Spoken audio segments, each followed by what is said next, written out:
Hey, what's up, guys? Hey, I want to talk about tonight about the PCA and what should be in the PCA and what should have been left out of the PCA.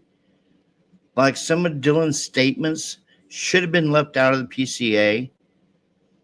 Yeah, as far as like the description of the unaliver, that could have been kept in the police report, but left out of the PCA because I believe that with the PCA is designed to throw Dylan under the bus as far as key certain statements that she had made in the PCA.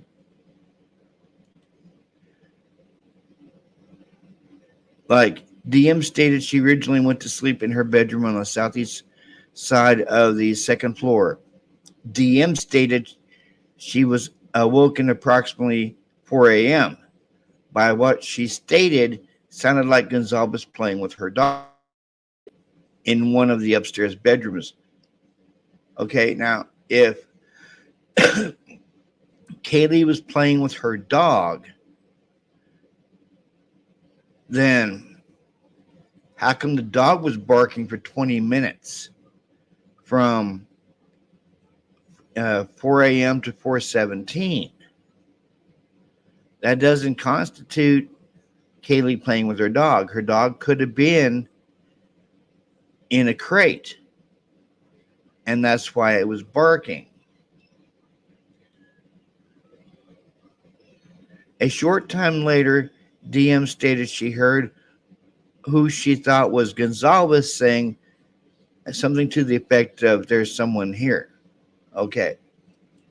And this also coincides with Xana being awake and on her TikTok at 4:12, as well as getting a DoorDash order. That could have been Xana that was saying, "There's someone here." Because when Xana took her DoorDash into the kitchen to set it down on the cabinet, she could have looked over, saw that sliding glass door open, and said, "There's someone here." And then DM stated that she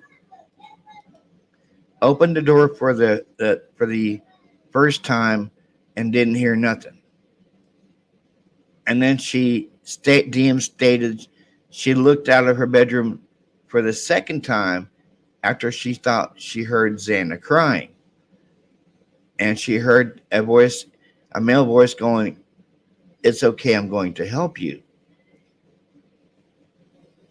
Well, if it wasn't loud, it was like someone was screaming, "It's okay, I'm going to help you," then what Dylan probably heard was somebody in the living room areas stating that. Because I'm sure she wouldn't be able to hear Xana with her door closed to her bedroom crying. So more than likely, it was somebody that was being attacked in the living room area. Because the police were really scrutinizing that living room area next to Dylan's room, as well as they were tearing apart the kitchen as well. So what probably happened was the killer was coming down the stairs, and after he heard Xana say, "There's someone here," and he could have chased Xana to the living room area. And the "It's okay, I'm going to help you" could have been Ethan coming out of the bedroom trying to help Xana when he came in contact with the killer. Because at 4:17, the 1112 King Road light bulb cam heard the sound of a thud and then a whimper. Well, what if that thud was the killer and Ethan fighting in the bedroom, and then the killer slashing Ethan's throat?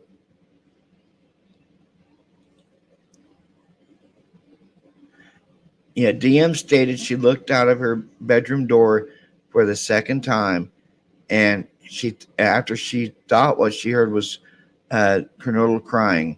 DMs said that she heard the voice say something to the effect, "It's okay, I'm going to help you." At approximately 4:17, a security camera located at 1112 King Road, a residence immediately to the northeast of 1122 King Road, picked up a distorted audio of what sounded like voices or a whimper followed by a loud thud, and a dog could also be heard barking numerous times, starting at 4:17. So that dog, guys, that dog had been barking for 20 minutes. 20 minutes. And then DM stated she opened her door for the third time after she heard the crying and saw a figure clad in black clothing and a mask that covered the person's mouth and nose walking towards her. DM described the figure as 5'10" or taller, male, not very muscular, but athletically built, with bushy eyebrows. Okay. And the male walked past DM as she stood in a frozen shock phase. The male then walked towards the backsliding glass door. Okay. They could have left that description out because that's basically just a generic description of anybody that's in there in Moscow. They could have been trying to maybe throw Dylan under the bus a little bit with that state, with leaving that in there. And then they contradict her again by stating she was in frozen shock phase, but yet she managed to lock her door. So which one is it? Is she standing there in frozen shock phase, or is she closing the door and locking it? There's a lot of holes in this PCA, guys. There really is. There's a lot of holes.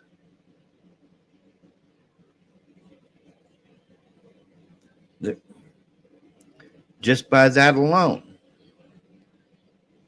there's something that should be put in the PCA, and then there's some things that should be left out of the PCA.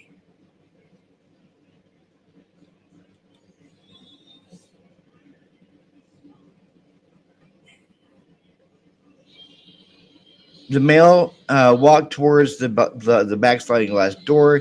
DM locked herself in her room after seeing the male.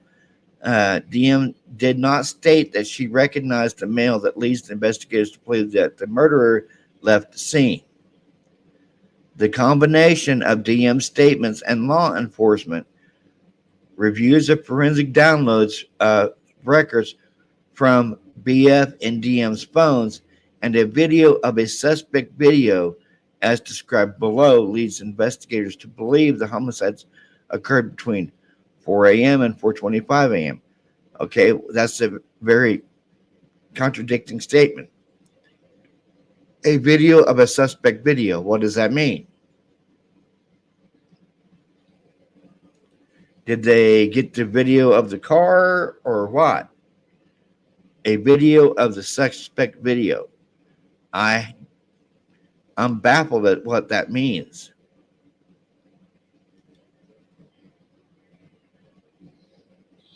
During the process of the crime scene,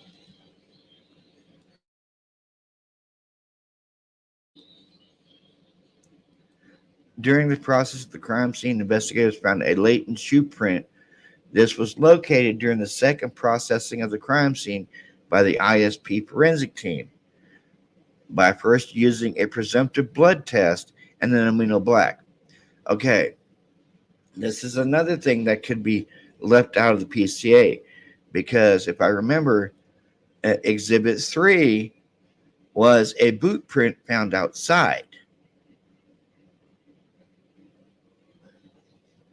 It was found outside the residence, but you find a barely visible latent shoe print, which was a Van's shoe print, right outside Dylan's door.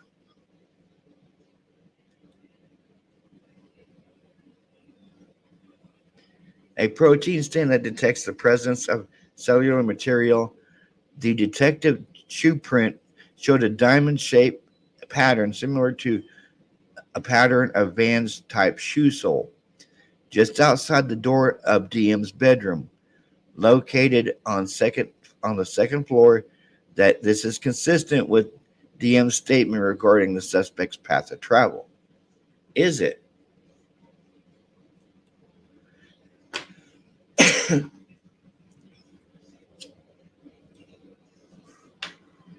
I just feel like, guys, with this PCA and a lot of the statements that Dylan makes in it, I feel like they're trying to set her up to throw her under the bus with a lot of her statements that she's making in this.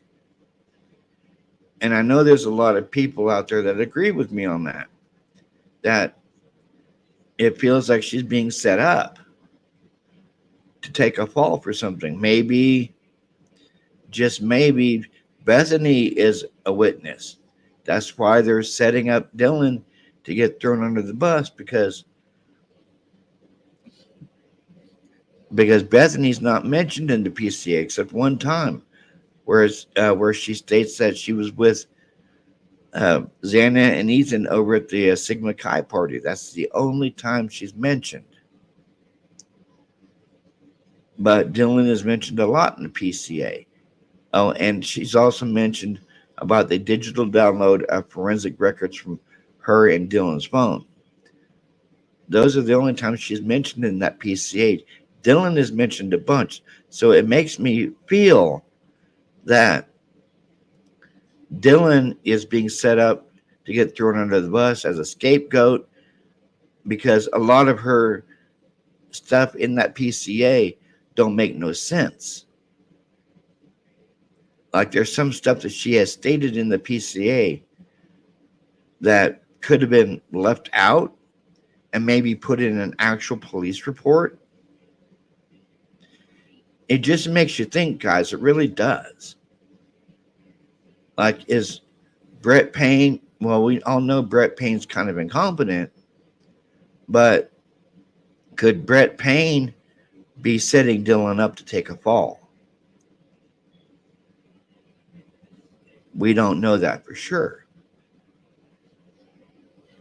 Just like the 8-hour delay. We don't know what happened in that 8 hours. We really don't.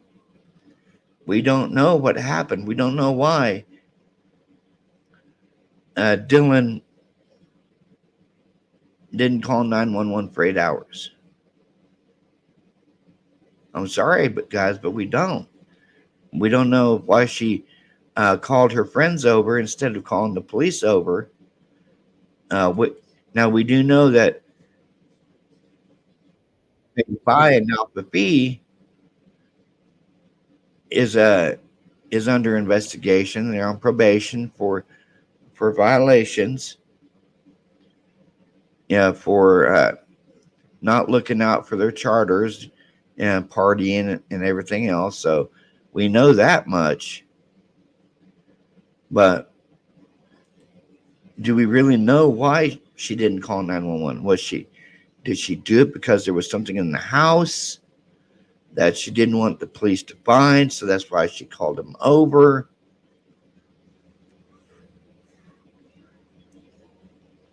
We really don't know.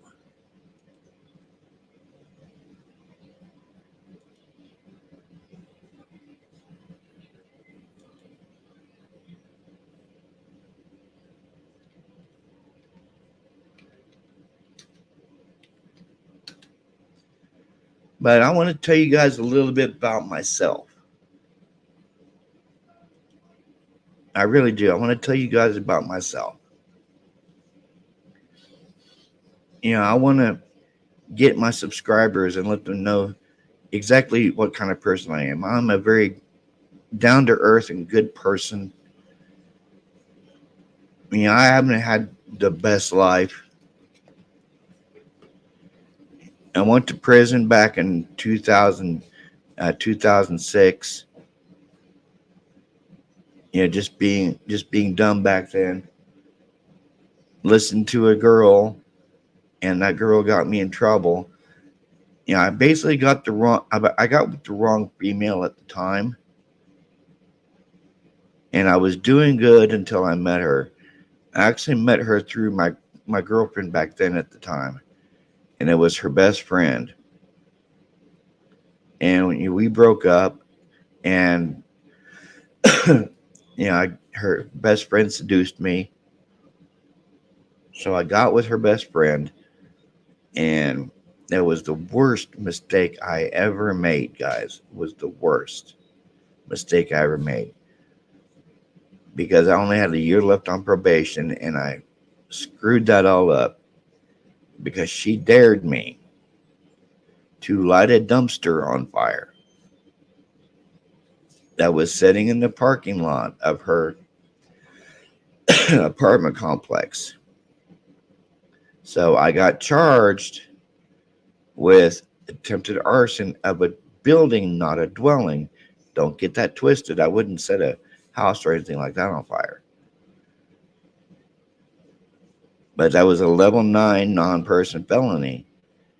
And then I already had a level 3 person felony that I was on probation for, which was aggravated robbery. And I went and did 76 months in prison. I did a year in Norton. I got there on 6/6/6. I left Norton on 7/7/7. Went to Lansing for this program called, back then it was called Interfaith Freedom Initiative, or IFI. It's now called Brothers in Blue, and it helped you. It helped you think for a change, so you wouldn't go back to that. So you wouldn't go back to prison. And I vowed anyway, never to go back to prison because I didn't like that lifestyle. I didn't like being locked in a 6x9 cage. Because I was minimum custody when I got to Lansing. I was minimum custody behind the walls of Max, and we had our own cell house. And the only way you got a one man cell was if you were a porter, for the cell house.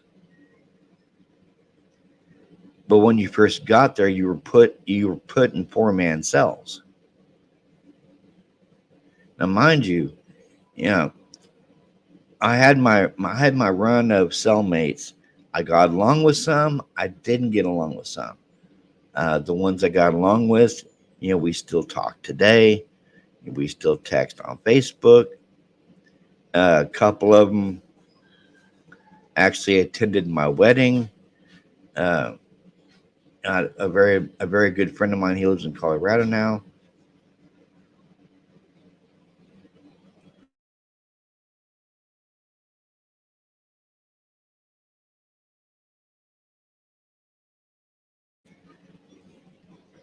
A very good friend of mine. I still talk to today. I'm not going to say his last name, but his first name is Johnny. And he was one of the best men for me at my wedding back in 2011. And of course, I met her when I got out of work release back in 2010. And we were together for a year. We got married 12 days after my birthday on January 12th, 2011. And we had all these hopes and we had all these dreams. Well, they always say life finds a way. She had heart problems when her and I got together. And she was going in for a heart cath on September 16th, 2011. And they told her it was just a routine thing. You're going to be fine. You're going to be okay. It's just routine. Well, that routine procedure was the worst day of my life because they did the heart cath and they did the heart cath and that they said that she was 28 at the time, guys, 28, and she had the cholesterol count of a 50-year-old woman. And they said since we're married, they were prepping her for emergency open heart surgery. So I went back, where they were prepping her at.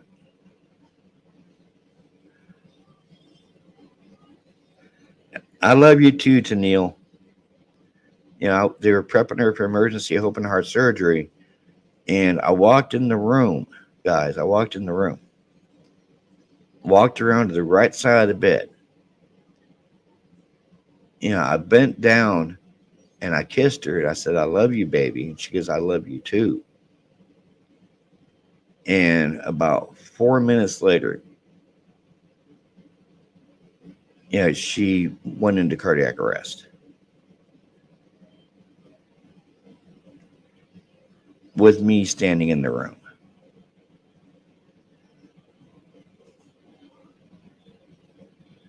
And I just remember running down because at that time her mom had gotten there, and then her mom and her dad had gotten there, and his new wife. And I remember running down the hall and out the ICU doors, yelling at her mom that she was going into cardiac arrest. So, they all ran back towards the ICU with me. I knew something was going on when they ushered us into the quiet room. You guys all know what the quiet room is.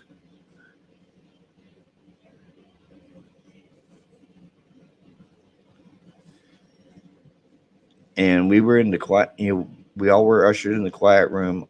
I'm hysterical. I'm breaking down. And I remember going out back to the smoking area and calling my boss at work. And my boss trying to reassure me that everything was going to be okay. Everything was going to be all right.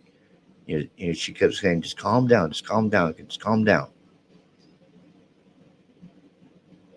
And, I call, I call her. She was adopted, and, her biological mom was in her picture coming off and on. And I called her bio mom and her, I was explaining to her what was going on, and she was hysterical over the phone. So was her stepdad. And then I went back inside, and they were coming in and giving us updates on exactly what was going on, what they were doing and they had put a pump in, to keep her heart pumping. And by that time, her other family members were kind of trickling in.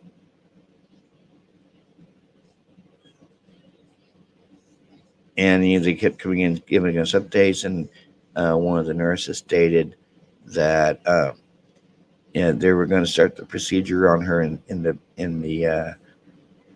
ICU room. And if we saw the whiz past, they were rushing her in for surgery.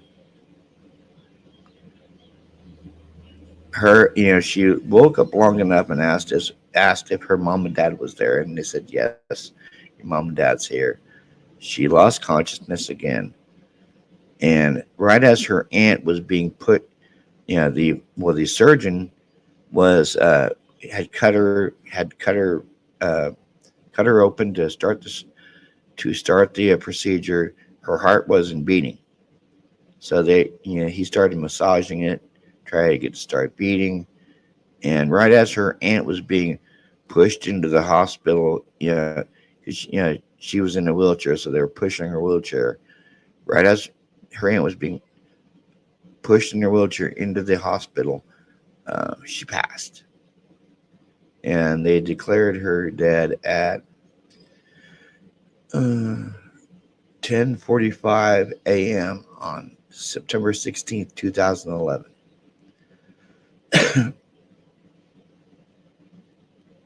I just felt like a piece of me died that day.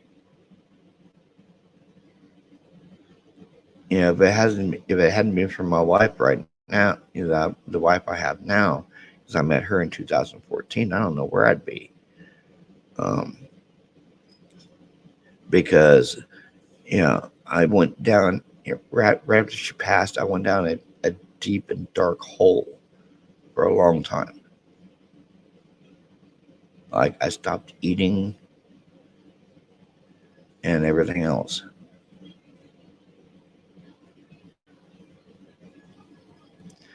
Wichita, Kansas, Heather.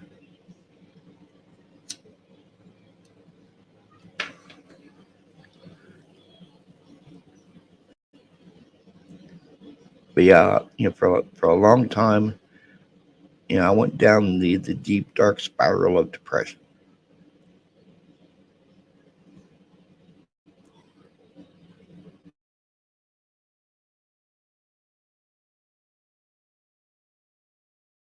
I didn't want to get out of the house. I took time off to grieve.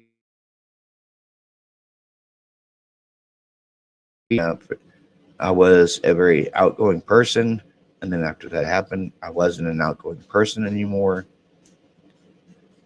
I just like my friend Sharon told me, she was my next door neighbor. Uh, I'd basically stopped living.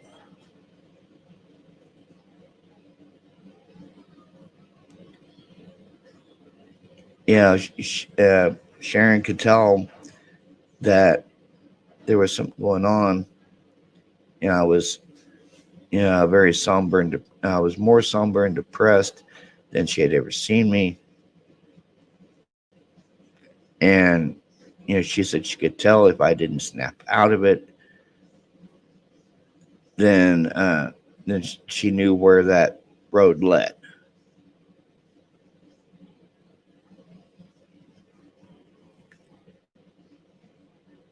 She knew it led straight to, basically, she told me that she knew it led straight to the grave if I didn't stop and pull myself out.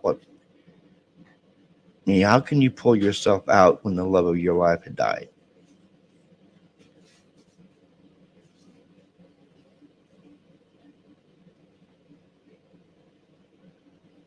A12. Yes, it is 12. Depression is a silent killer. And I know if I hadn't snapped out of it, I would have never met the woman I'm with now, and we'll be together 10 years this coming January. But there's still it's been almost 13 years or 14 years, and I still haven't got over it. Thank you, 12. There's still a part of me that thinks about her on a daily basis.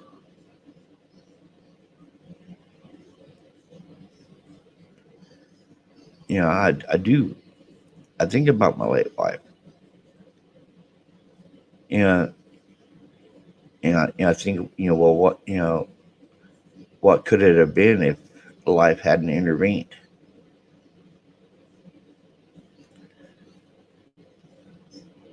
You know, it's hard. I mean, it's even hard for me to go out and visit her grave. I mean, her grave is not that far from my house. I mean, I visited it. I visited it a couple of times in the past couple of years.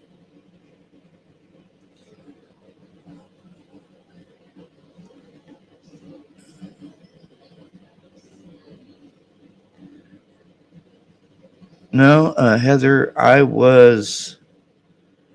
think she was 10 years younger, so I was 37.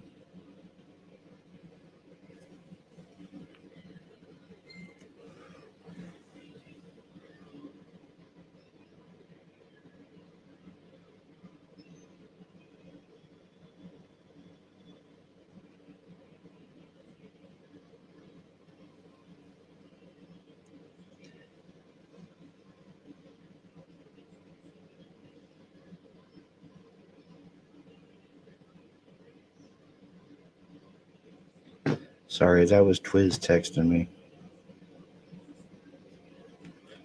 Um, I mean, no, Heather, I was about 37, 38. I just turned 38 the day, yeah, 12 days after we got, my birthday's on June 1st. And her and I got married 12 days after my birthday.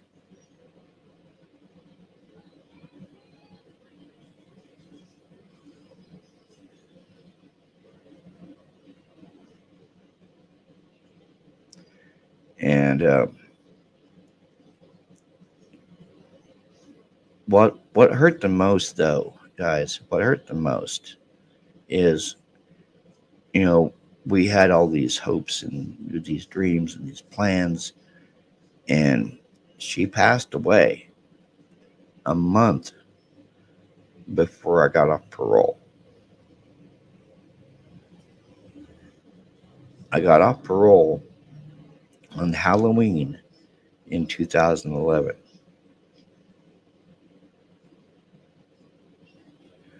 But yeah, I got off parole on Halloween in 2011, and she died 1 month before I got off parole.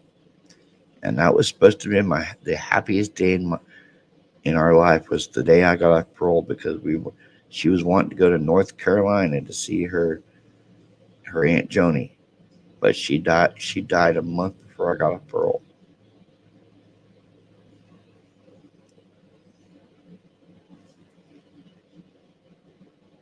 I still talk to her mom even today, because she's told me over and over again that I'll always be like a son to her.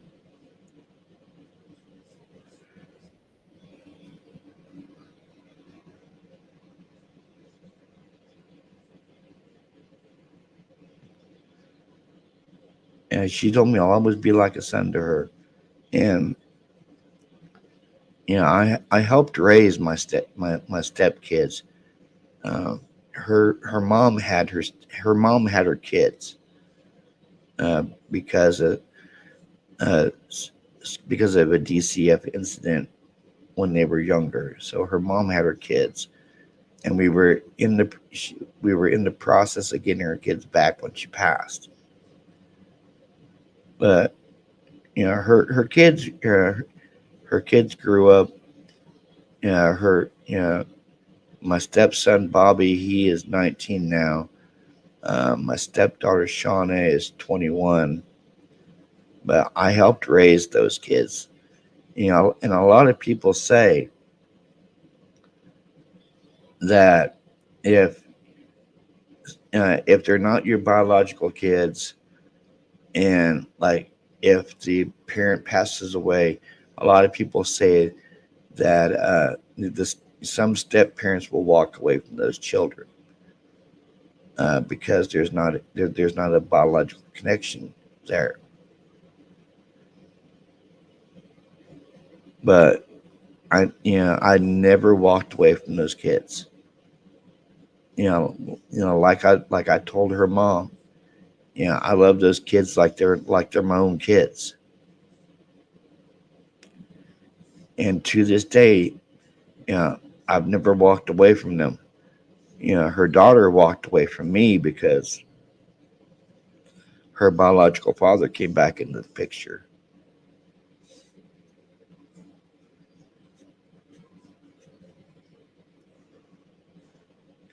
Yes, Tennille, you're right. Time and people are all that matters.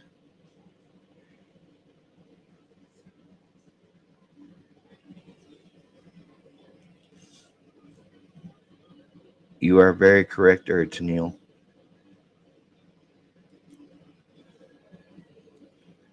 Yeah, I have a I have a beautiful 9-year-old daughter now. She's the apple of my eye. She looks just like her daddy.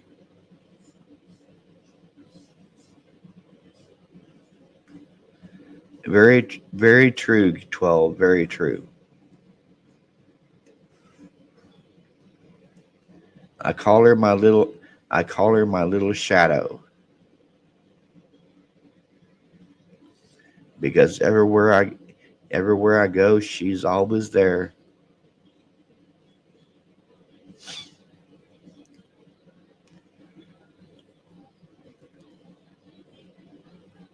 But, but yeah, I have not lived. I mean, up until I hit 18, I lived a pretty good life. But after that, I didn't live a good life. Got involved with the wrong people. Mind you, I'm 52 years old now, and I'm very selective who I allow in my inner circle. Heather Tennille is, I'm very selective who I let in my inner circle.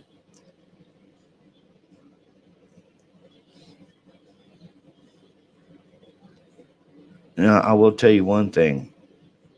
There's one person who is like family to me, and he will always be like family to me, and that's AR. He'll always be family to me, no matter what.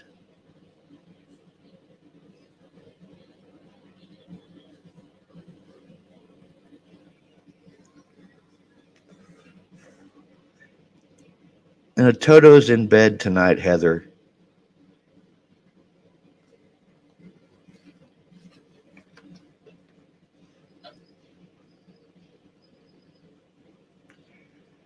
Yeah, I understand that, Tennille. I lost my mother um, back on Valentine's Day in 2000. So Valentine's Day is hard for me to celebrate because it's the same day my mom died.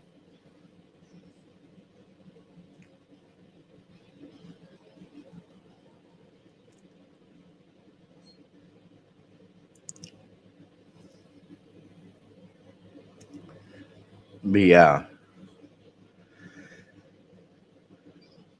Matt, there is one song that I'll never listen to again because it was me and my late wife's song. It was the song that played on the radio when we first met. It was the song that we played at our wedding, and it was Rascal Flats. God blessed the broken road that led me straight to you.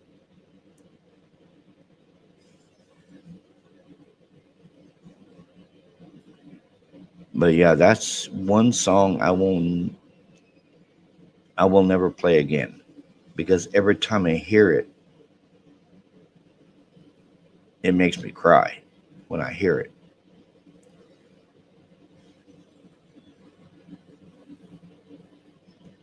So that's be one song this old boy will probably never listen to again.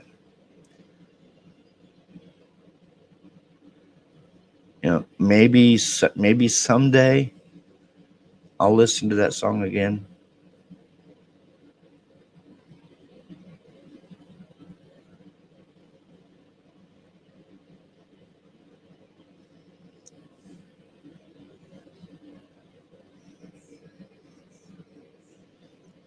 But as for right now, no, I probably won't listen to it again. I'm not ruling it out, just not in this current chapter of my life.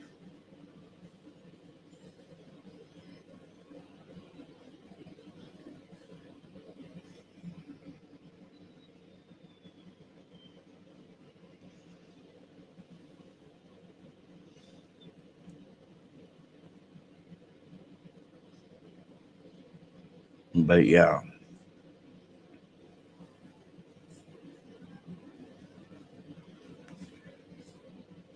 Heather, what do you mean switching teams?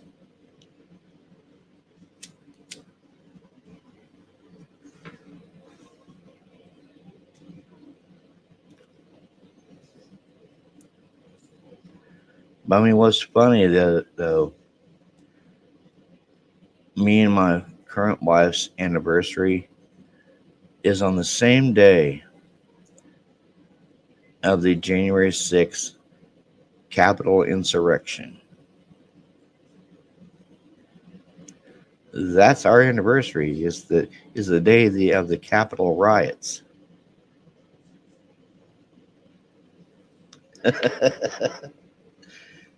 Heather, why would he be quitting women?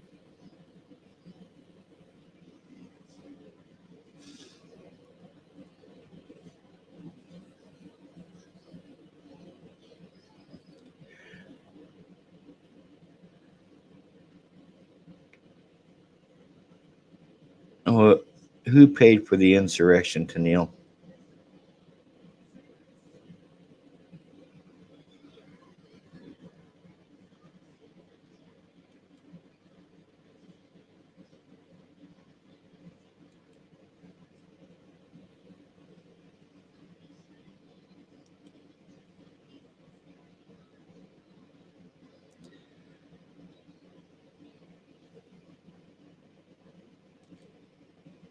But what what true crime case do you guys want to talk about?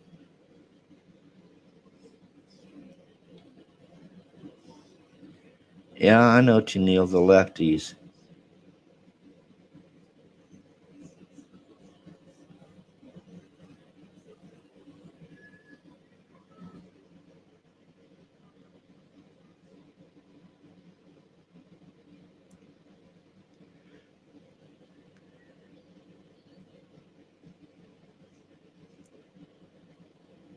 Is there any new stuff coming out in Delphi?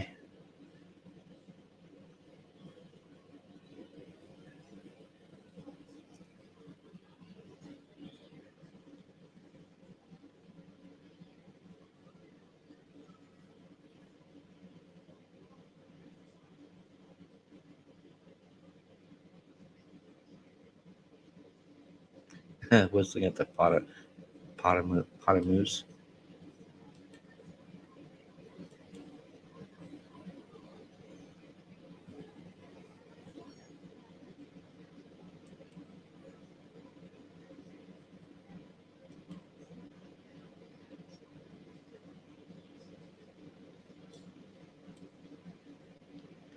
Why is he whistling at the Potamoose?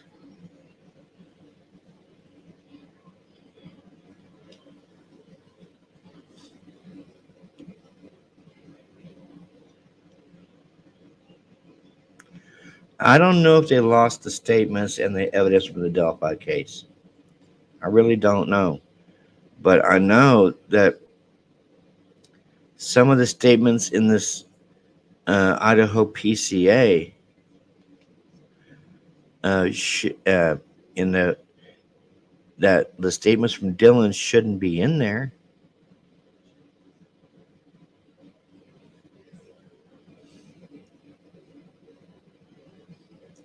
Well, I do know, Rodney, I do know that they have granted him to move from the prison to the county jail.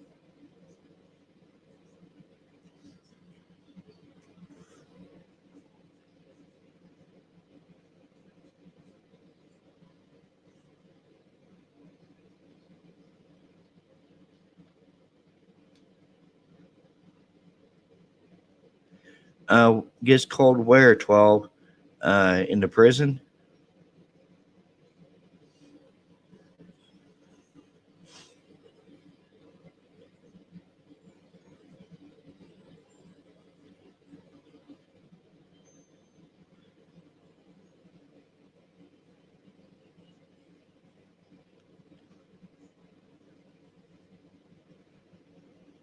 Yeah, well, it's hot, it's hot as Hades here right now where I'm at. So Heather, you're from Cleveland.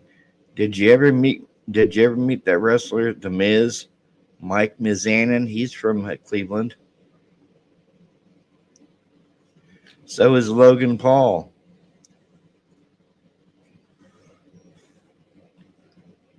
Yeah, 12. I know he's withering away, but they've actually the judge has granted his attorneys permission to move him from the prison to the county jail.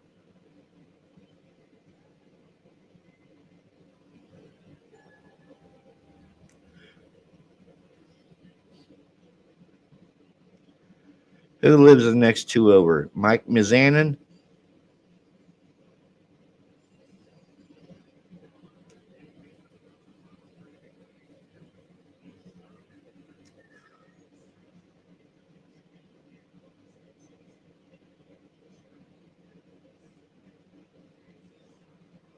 Did you ever see him or meet him?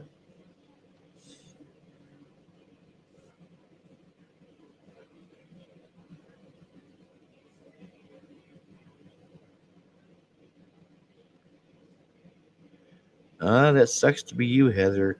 I don't like Logan Paul.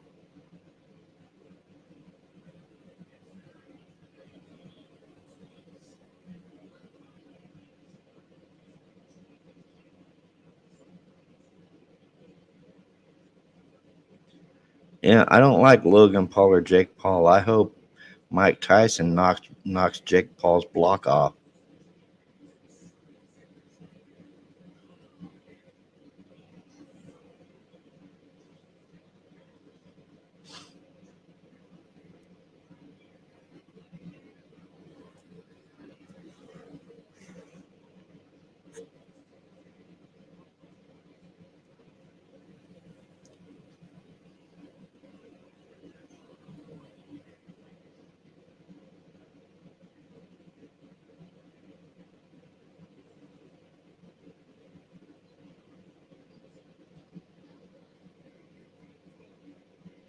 Logan was wrestling for WWE, and he was the United States champion for a while until he lost it to LA Knight uh, at SummerSlam.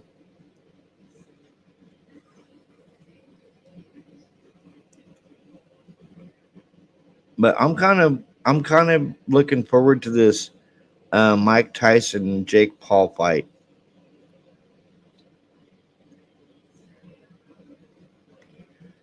I hope Mike Tyson knocks his head off.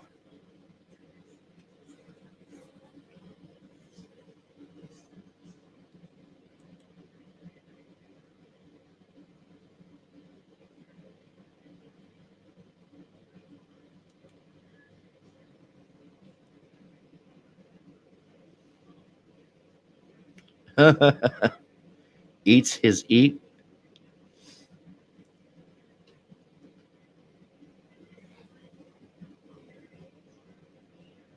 So is their mom a nice woman, Heather?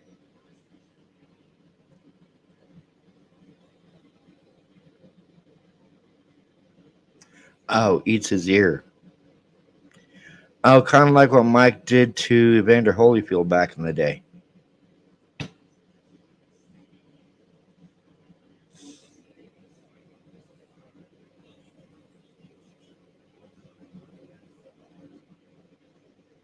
Yeah, I know he's getting up there in age, Tennille.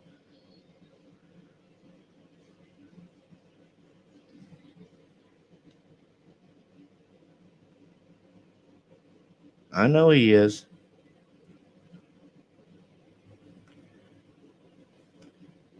So Heather, have you heard the raw 911 call from the dispatch to the police the day what's his name, Sebastian Rogers went missing.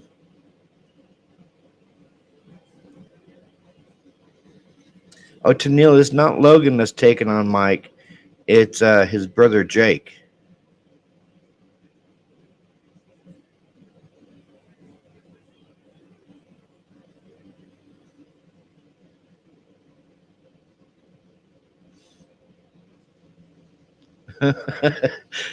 Well, naturally, she's going to ignore you. It's Nancy Grace. Well, Heather, I do have the 911 call. I made a video about it yesterday. I have both. I have both sections.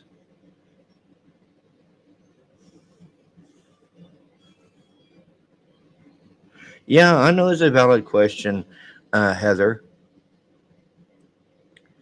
Do you want me to play that? Do you want me to play the video I did yesterday, Heather, of that 911 call?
911 dispatcher talking to the officers the day Sebastian Rogers.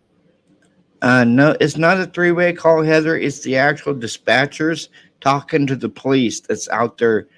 Um, that's out there looking for Sebastian.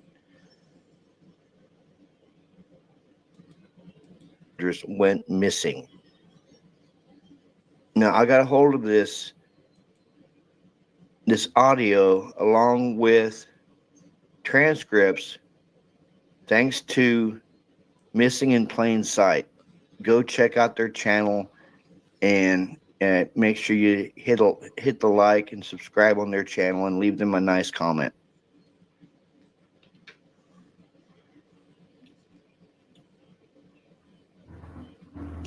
Central to 47.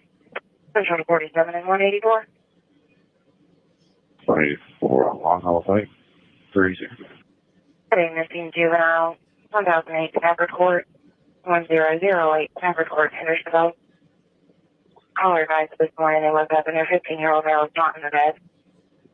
Medium white male, 30 blonde hair, approximately 5 foot, 120 pounds. Going to be wearing a black sweatshirt and black sweatpants. Juvenile does have a form of autism. This is the first time it happened. That's going to be in the home before midnight. All the doors are locked at this time. 10-4 Monroe. So far, show you. Hello, Central. 12, go ahead. I show you now. He's my clear verbal warning. Got it, I had you clear verbal. 47 Central. 47, go ahead. Yes, the juvenile has a phone. So then I asked the call taker to ask if the juvenile has a phone. Great. Central to 68. I am Mrs. Fire Call. Yes. In the area of Dean Plant Road and Newton Lane. Caller very back of truck is on fire. We'll be around the side of the road. Caller's no longer answering call taker's questions. Central to 47 184 and 12. Juvenile left his son at the house. The mother is driving around looking for him in the Victoria Place subdivision, and she is driving a baby blue Infiniti. 47 to 12. Get there and see what's going on. Go around searches of residence. We'll go from there. 184, here goes J, bookie 02197, 02197, and the call 634. Sure. This is the raw 911 dispatcher call to the officers the day he went missing. When you get a chance, can you call all of the local hospitals just to make sure he's not in one of those? And fine. 68 Central on Payne. Partially on 45. About 12. Go ahead, Phil. I said there's no medical center ER, center station ER, Summer Regional ER, and Skyline, all clear of the juvenile. Also, I do have a 911 hangout is pending at 132 Hollywood Boulevard, Zone 1. There is no. And mind you, Sebastian has been missing for 5 months. 5 months without a trace. Call history negative. And with line with no connection. Do you want me to clear it? 10-4 Central, you clear. 68 Central, K9's on the ground. Copy, J9 on the ground. Hey, Jenkins, he's on for 63 Central. 837. I'll be 10-6 at Cairo. Well, we're going north on Stafford. 47. Code Red has them on. There's the Code Red has them on. There's the One open animal farm near Happy Hollow, Center Point area. Go ahead. Next big track back up, going into the construction site over here, back towards the beach. I'm behind you. It's awful muddy. Do you see any footprints, anything? You shouldn't have any shoes on. Hey, yeah, this is all dry, hard packed. Out of Stafford Court. LT, we're now headed back south towards the cemetery on the far end of the construction site. Simple, I can see you. I do have some footprints over here. Right there where you're standing.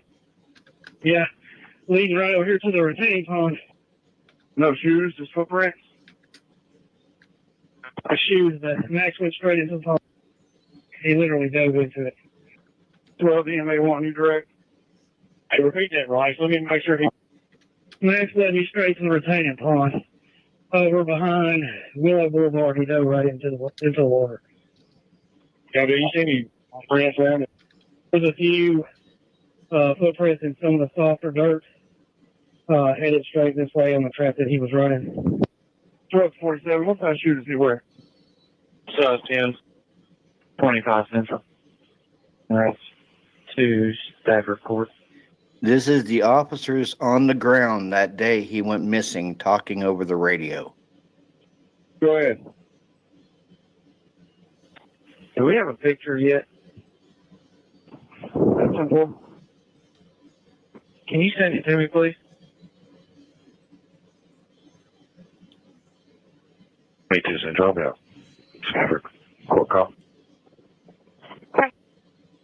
Where the riprap is, where the trees are, 25 feet maybe out in toward the middle. 2D1. 2D1. Hey guys, the construction zone, there's another pond. There's somebody standing in the woods. It looks like a person. It is a person, we know, but there's another pond. He's standing back there by himself. Past the construction zone, in the same area back there. Is that to the north of us? Yeah, the north end of it, yeah. Where they're working on the machinery at, go straight back. There's another pond back there, but there's a person in the woods by that pond. Past the house on the other side of the tree line. Going back toward beach or going on the back side. Yeah, on the back side, and he's not moving. He's just standing there by himself in the woods. It's Hendersonville 517. I'm on the northeast corner in the cemetery across the tree line. Am I close? No, the backside. Nikki, if you can, do you have anybody there with you that can drop a what 3 words location? Stand by. Let me see if I can find it on my map. I got my drone ground for the moment, and I'll see if I can do it. Target's over. 1 of the 2. I'm in my truck going up the corner. Can you see us? Lance, hold up. I'm going to jump in with you. Two, there's four of us on foot coming across the yard, start directions. 19 on the same. Everybody's on the ATV.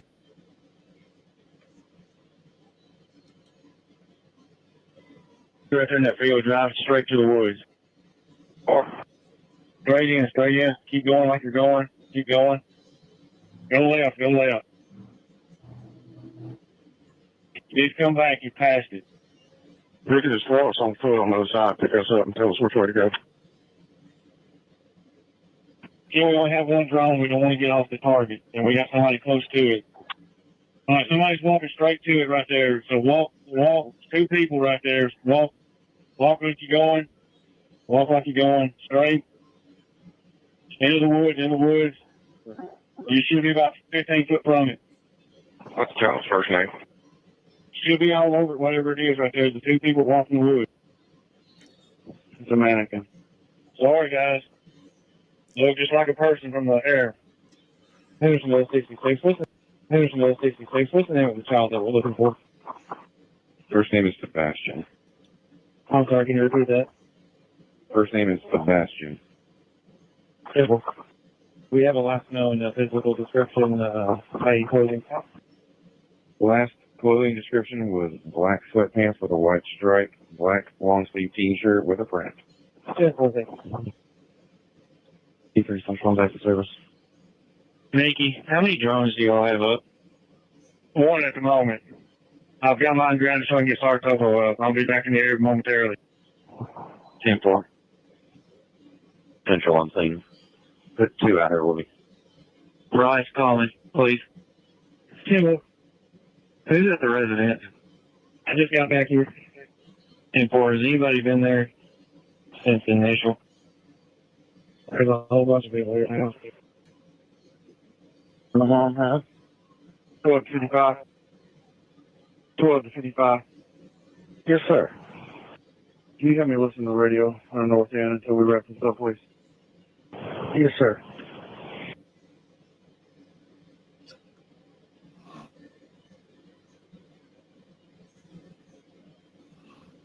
Brandon, you've got Hendersonville Mountain Patrol coming up there, and Joe's sending some more cars if we can start from the beginning.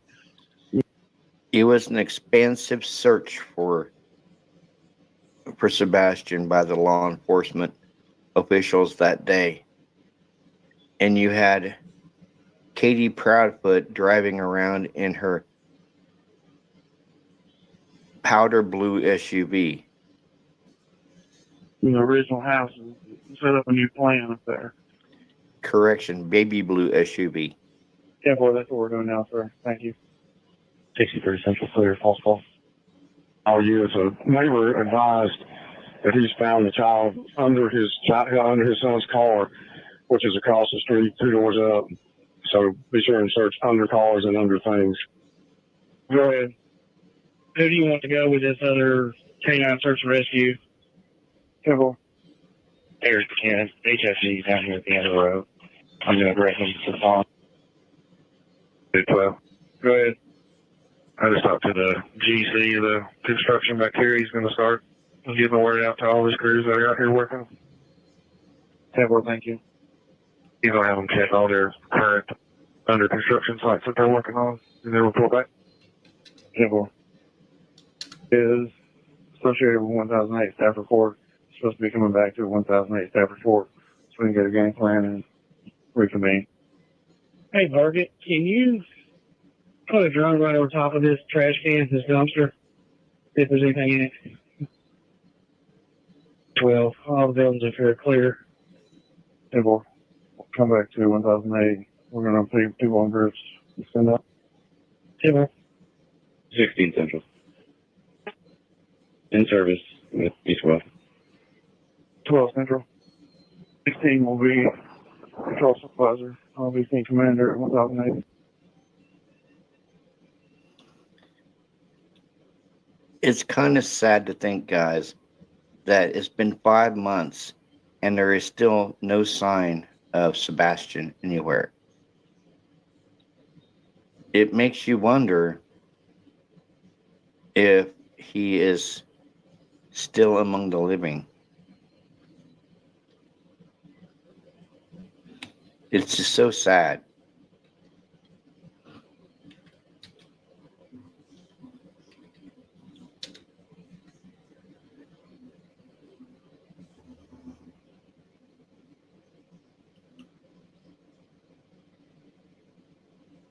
And it's on.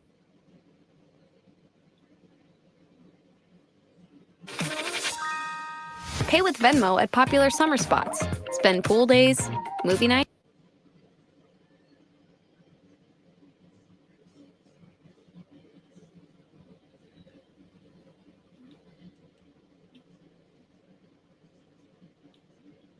And it was out in cyber court.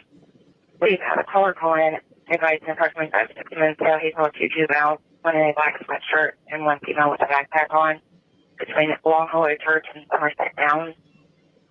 The male was wearing a black hoodie. Direction of travel was towards Gallatin. Caller states that the additional juvenile shorter than the male with long hair wearing a brown backpack. 16 stuff. 26 on home in the area there. Don't check it. 4 to 12. I got to check it out, but one of our UMA guys rode through there just a bit earlier reported. Not sure it was them, but this one in a black hoodie had long hair. 4 to come in. Go ahead, 4, Captain. I'll be out with those juveniles. Could you give me the description again? 188. Van 184 is going to send you a picture. 10-4. The 184. I'll be in the area. Go ahead and send that to me as well. It's 23 to 188. Central. Okay. You send a code red for 1008 Stafford. Code red was sent out at 07:45 this morning. 2-4. We will send that in good. Can we retry that, please? 6-3 Central Deal 1 check.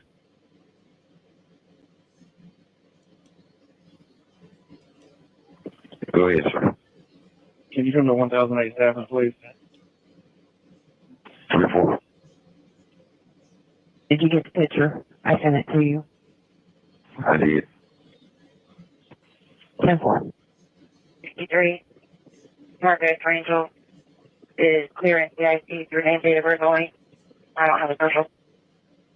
Alright. I'll be clear with an assist. 12 188. Go ahead, sir. Can you come to 1008 Stafford, please? 188. Did you get the picture? I sent it to you. I did. 10-4. Alright. I'll be clear with an assist. 12 to any units that are going to be assisting with 1008. Please come to 1008 Stafford Court now, please.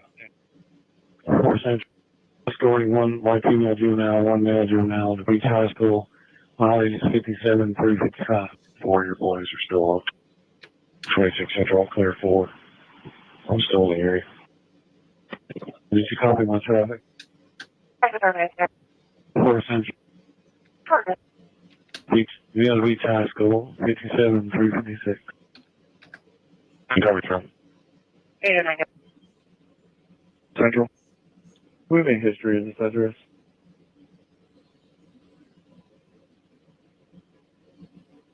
Beginning of Kelly Lane 1000. We're going to work our way north of Kelly Lane. Take one side of the road, we'll take the other since y'all started there.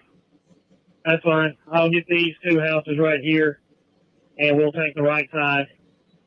The white Ford truck, that's the Hendersonville officer's house that's with me. On the corner? No, that house hasn't been checked. The next house up from it, you'll see the white Ford in the driveway. 12 Central. Okay. We log a neighborhood Facebook page. Post was made. 1023 check. No motion on camera. I'll be clear, we're in 1.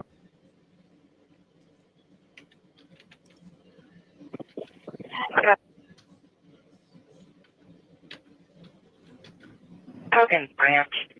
Male with sandy blonde hair, with a bag wrapped around his head. Shouts stated he had on a reflective jacket approximately 2 hours ago. 12-2-16. Do you have somebody that can respond to that? 10-4. I was out with that subject last night. Blonde with a reflective jacket. He's in his 20s. It's kind of sad to think, guys, that Sebastian is still missing after 5 months. Yeah, I'm not the only one that prays that Sebastian comes home safely. And you can tell by this audio that the police were exhausting every resource that they had, even their drone resource. 3 to 12. Go ahead, 3. You know, if anybody check this 139 Willow Bend straight across from the retention pond about their camera. I'm not correct if anybody did there. 30 command. 139 Willow Bend has a camera, but nobody's answering the door. 4 to command. He had some ties at White House High School, and every time he got in trouble, he wanted to go back to White House, so I notified White House PD, and we're notifying the 3 command. Will you direct on 139 Willow Bend? This way up with the cameras, correct? It's careful. Nobody's answering. Nobody's home. Phone sir. 16 to command. Go ahead. Regarding the miscellaneous matter record pending, cleared and authorized court. Central to Sumner 8. I am unable to find anything in RMS regarding the registered owners. I'm still looking online at this time. And the units that are at staff report. When you check a residence, please give me the numeric and unit numbers that have checked it and whether or not you made contact with anybody. 68 has 6 minutes. Go ahead. Made contact with 1000 Killing Lane. He checked all of his cameras. Nothing was on. No answer at 102 or 103 Killing Lane. 105 answer, hasn't seen nothing on the ring doorbell. 10-4, and you're saying 102, is it 1002 or is it 102? 1002, I'm sorry. Can you advise if he has a light purple hoodie with Homer Simpson on the front of it? Did you ask if you had a light purple hoodie? Yeah, can you just, I'll have to parents to know, but just find out if he owns a light purple hoodie with Homer Simpson on the front of it. 10-4. Anybody that's at the residence, can they ask the parents? Mom doesn't advise that she can recall one. 10-6. Central. Okay. And we make sure that this has been rolled out to Hendersonville and Gallatin. Also, they were at Striking Square last night, just bowling at some games. Can you have a unit go there and just go around and make sure that he hasn't returned there? Make sure he didn't want to continue his day. 47 to command. 47.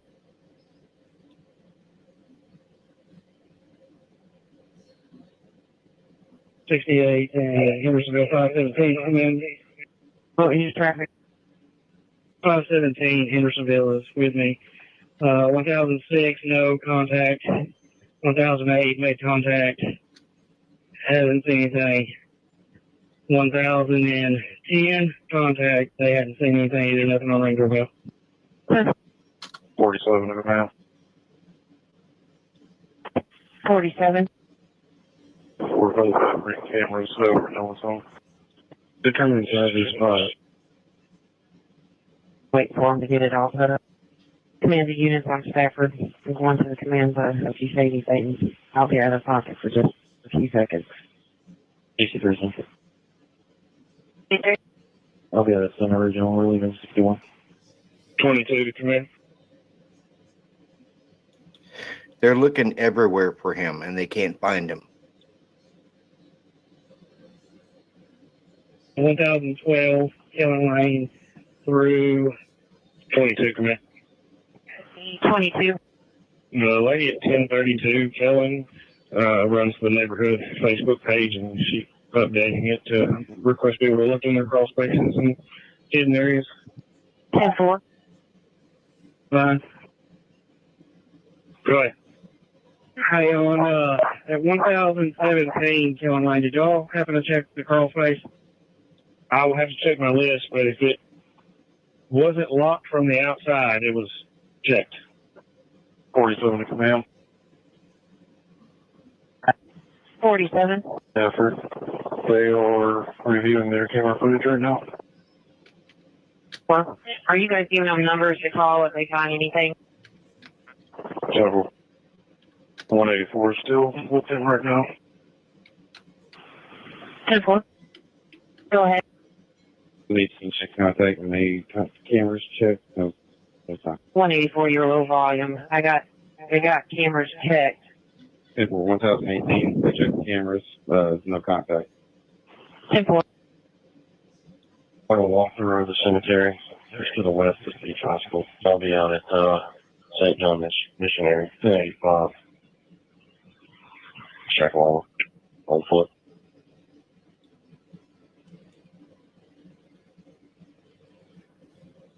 This case is just very, very sad. This case is very, very sad, guys.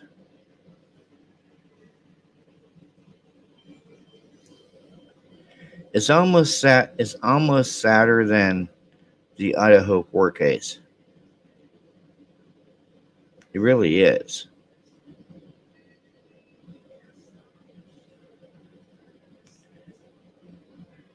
But with the Idaho 4 case, you have victims who's getting justice, possibly. But with this case, there's no justice for Sebastian. Very true, Heather. He wasn't even an adult yet.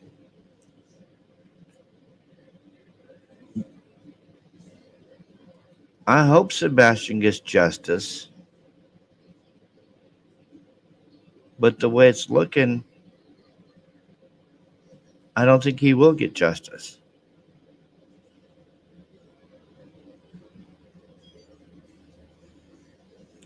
Yeah, I know Rodney. He treated him like crap. He doted on his own daughter and treated Sebastian like an outcast.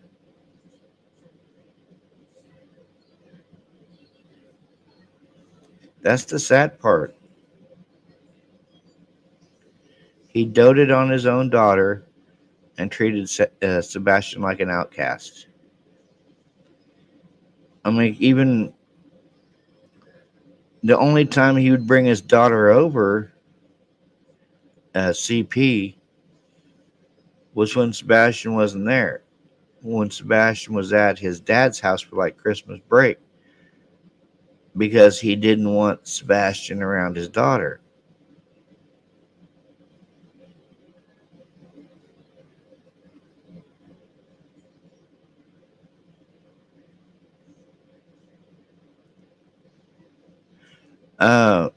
Oh yeah.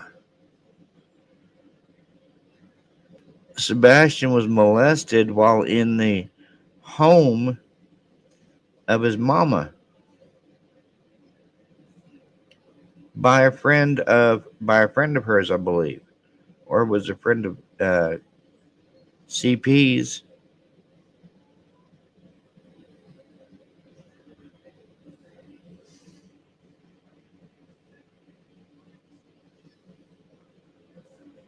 Yes, Brandy Smith, KP and CP are guilty. Welcome to the chat, Brandy.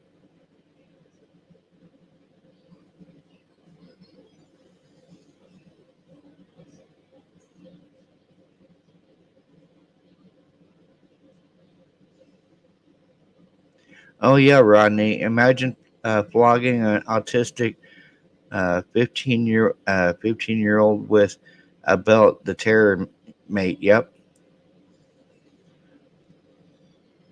Yes, Cheryl, the teenage son of a friend.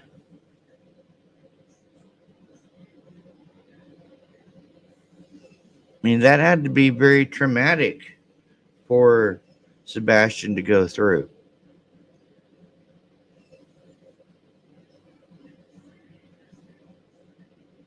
Yep, Brandy, Katie definitely hurt her son and needs to fess up. Yep,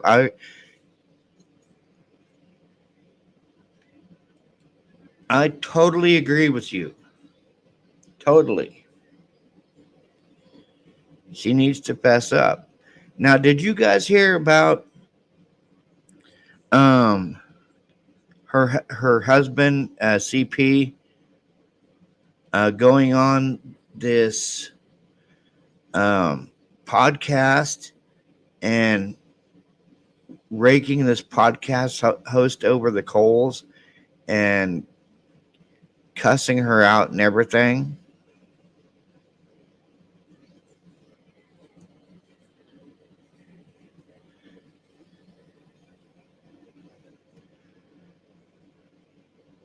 Yeah, and I think that's what, guys, I think that's why Seth was wanting Sebastian back so bad. I'm not sure, Heather. It might be Smiley. I'm not sure. But I know he went on a verbal tirade for about an hour. And he was being very misogynistic to the three female co-hosts, the host and the co-host.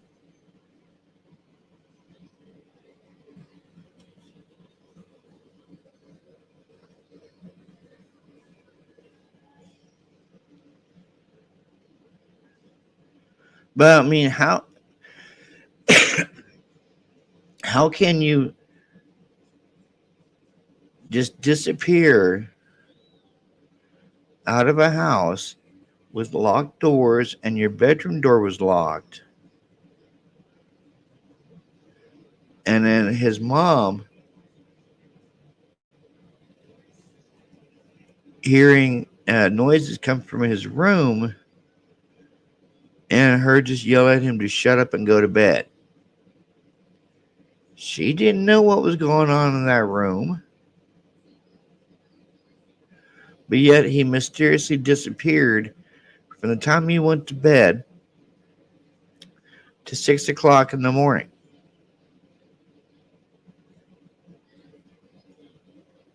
That don't make no sense to me. I really don't. It don't make no sense.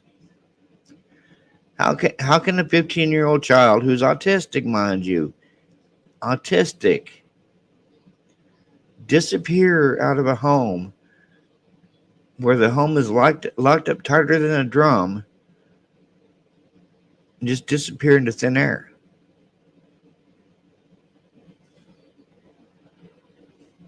I don't understand that to this day. And it's been like almost 6 months since he's been gone. And there's no leads, nothing.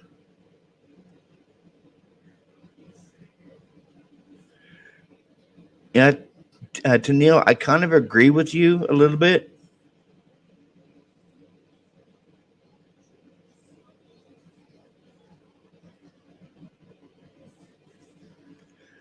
Yeah, Glowy, and welcome back to the chat, Glowy.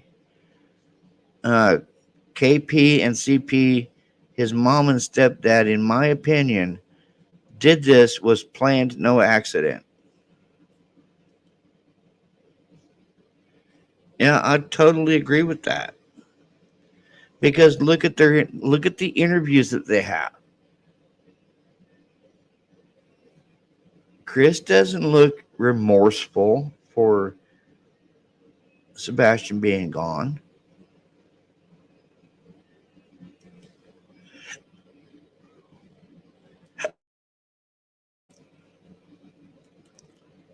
He doesn't look remorseful. And you can tell with Katie, she's having to look over at him to see what to say. Because you can see her eyes moving towards his direction to see if it's okay. She's about to say this or say that.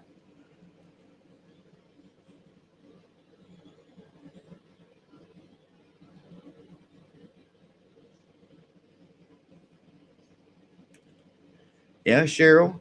CP was concerned Sebastian would SA his daughter.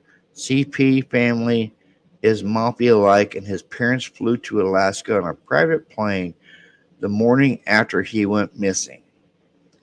I'm positive Sebastian is in Alaska.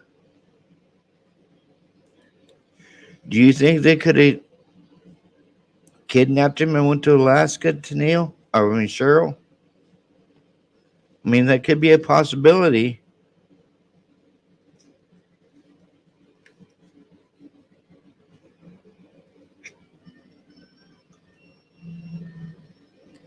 It could be a very good possibility that. Oh, no. No, no, no, no. Neither have I.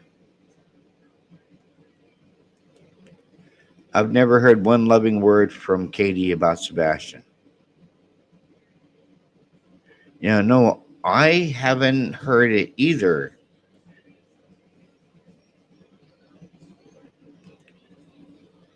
I haven't heard one loving word coming out of her husband's mouth either. The only loving words I've heard, guys, came out of Seth's mouth about his son.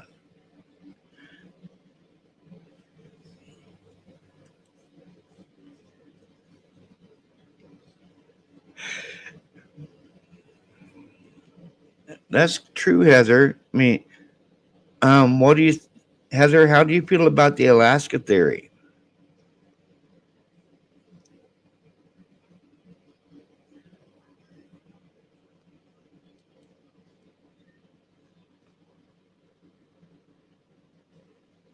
Do you think that his mom and dad are Sebastian's grandparents who flew out to Alaska the next day after he went missing? Do you think that he could be in Alaska with his grandparents? Because we're always hearing these sightings, like he was spotted in North Carolina.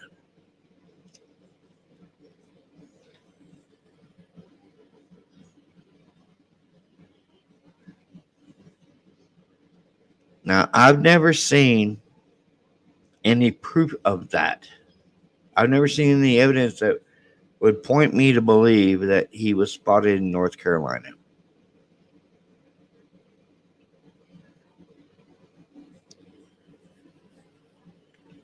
I really haven't.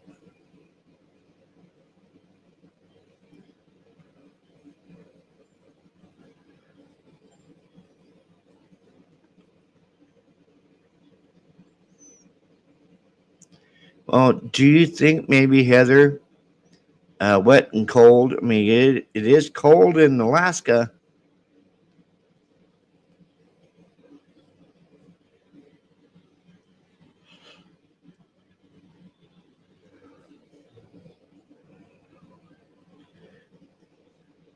Yeah, Rodney, I do tend to agree with you. He didn't walk out that door.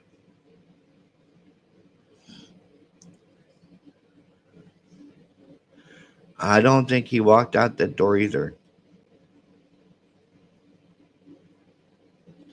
I really don't. I don't think he walked out the door to his house. I really don't.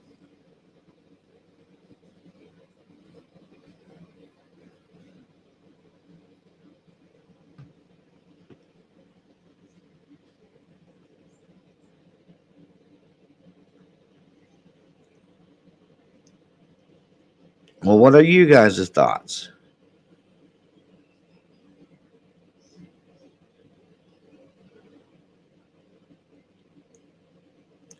Do you think he walked out of that house?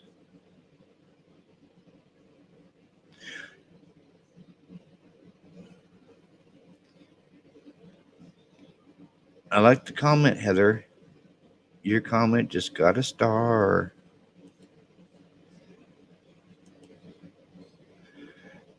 Yeah, no, intoxicants are something that makes you feel intoxicated, also water.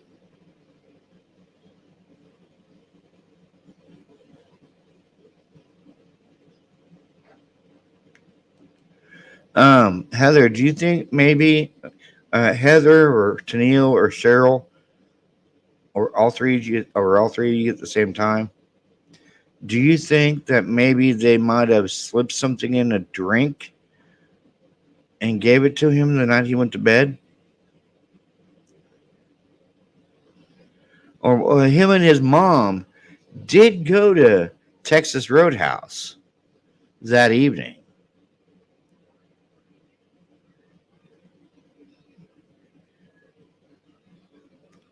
Could she maybe put something in his drink at Texas Roadhouse? But I mean, if that's the you know, I mean, if that's the case, he wouldn't have made it out of Texas Roadhouse. She would have had to carry him out. But could she have spiked his drink at home? Maybe that's why uh, she heard a thud behind his bedroom door.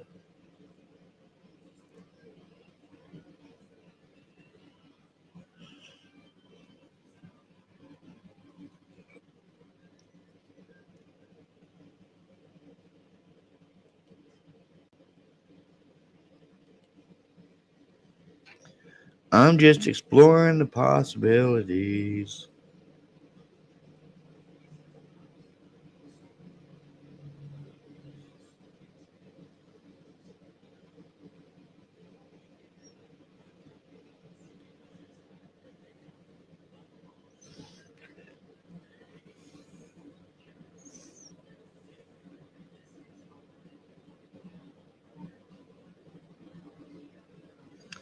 Okay, Heather,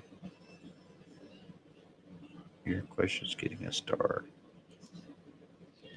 I would say camera footage would exist within some type of measurement of 7 feet, 7 miles, 7 blocks, somewhere to that effect.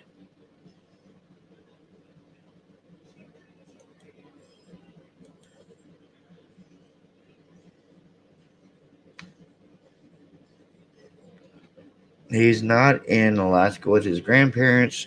They took him there and left him.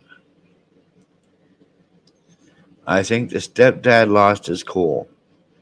And of course, Rodney, he died in that house. I believe he's fallen hurt. He fell and hurt his head. The thud, then they've hidden Sebastian, I believe. Oh, step grandparents. My apologies, Cheryl.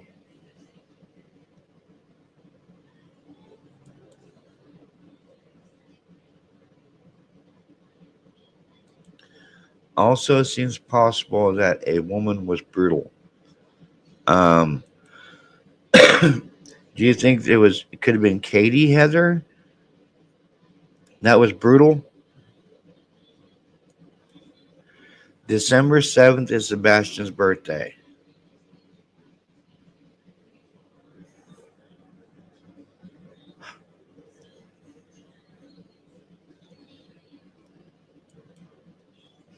We'll have to mark that on our calendars.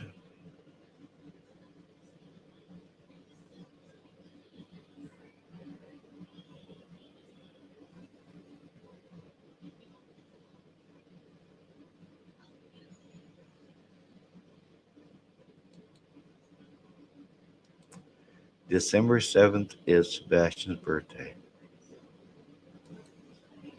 It's just so sad. This case is sad.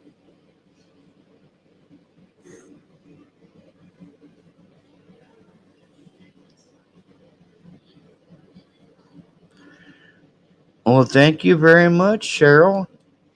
Welcome to the channel. Cheryl Butler became a new YouTube member. Thank you so much, Cheryl.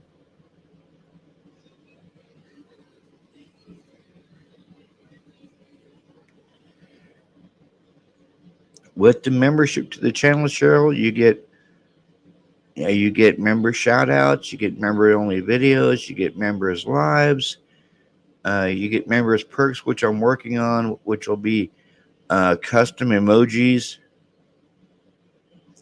for all the members.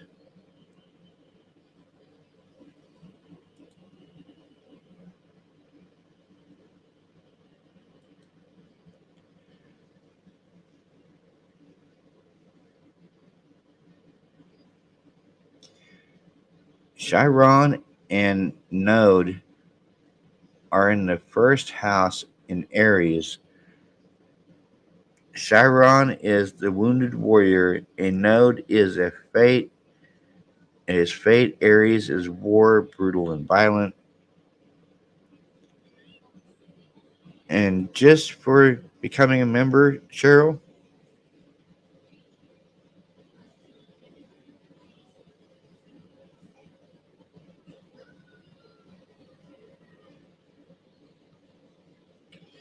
I'm trying to find my applause button on my stream deck.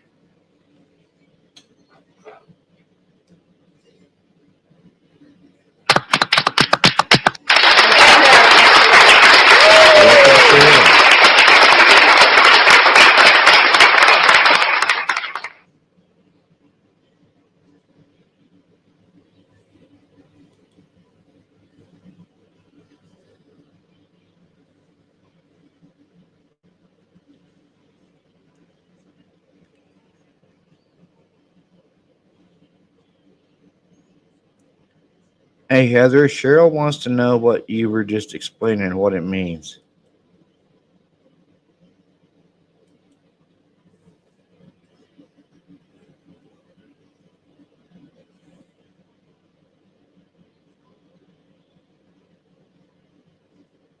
So, can you kind of explain to us what this means?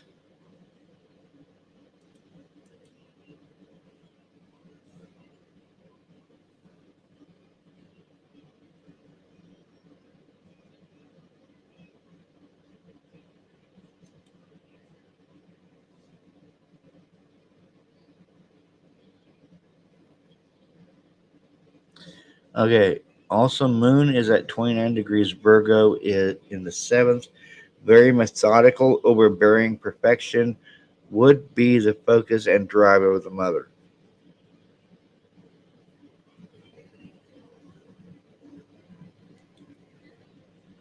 Oh, as an injured healer?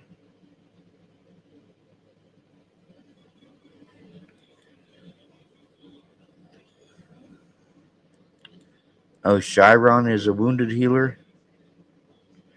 Um, Heather, what do you think of what Rodney just said here?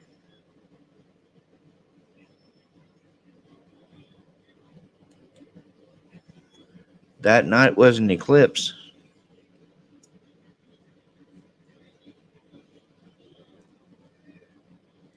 And N node is a fated point. Well, are you saying that what happened to um, Sebastian was a fated point?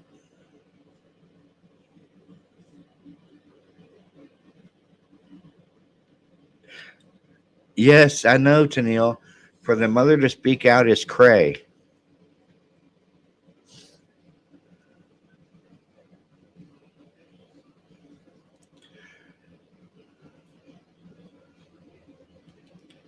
I checked out moon phases for darkness and light.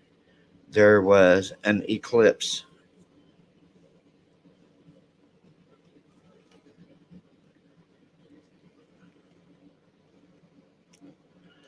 Okay, so where would the evidence be, Heather? S notice where evidence was left behind. Okay, where was the evidence left behind?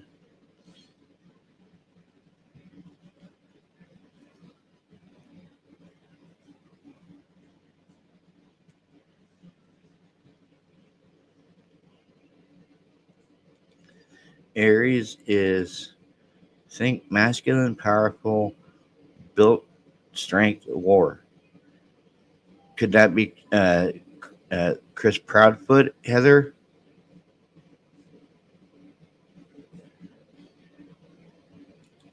Sebastian's mom seems Lori Daybell like. Don't want special needs kid interfering with their love life. Oh, Heather, wasn't Chris Proudfoot former military?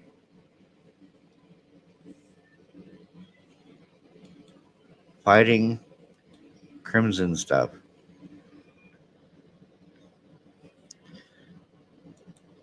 Well, she does, Cheryl. She does kind of come off almost like Lori Vallow Daybell.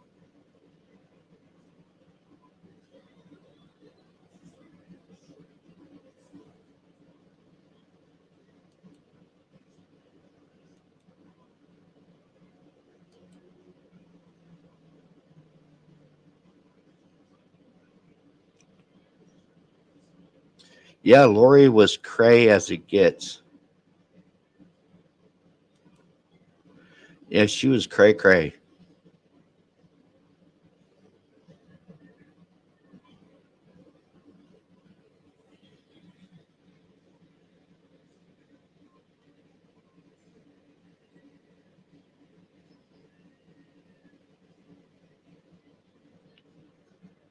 Sebastian is gone because Chris didn't want him there.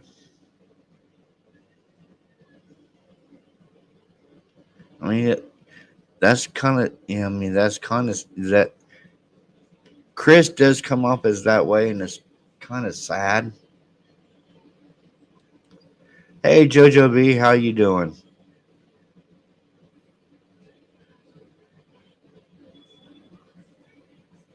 I mean, it's sad to think, Cheryl, that uh, Chris didn't want Sebastian there.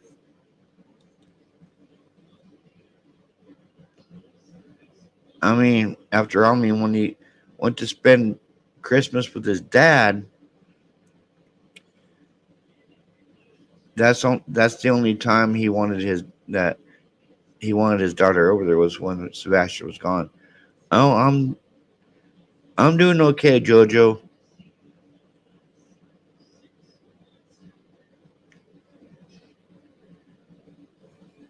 And I know not Sebastian.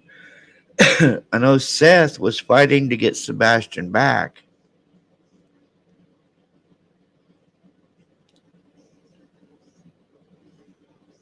And he would have had him back uh, by this Christmas.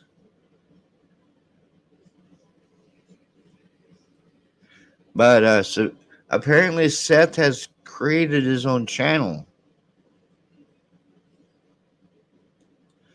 Yeah, he was supposed to go live with his dad.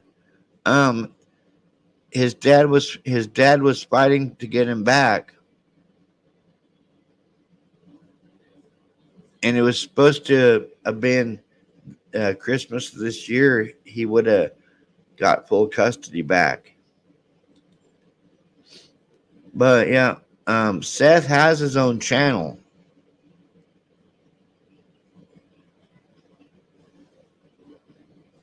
and it's dedicated to Sebastian.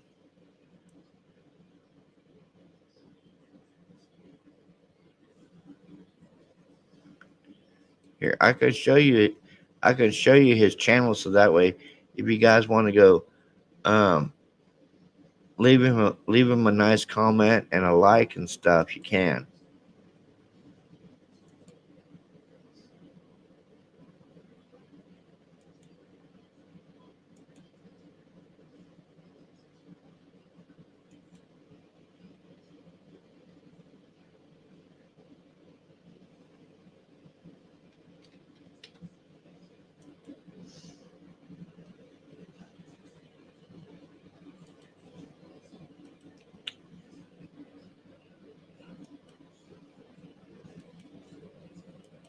Here's his channel right here.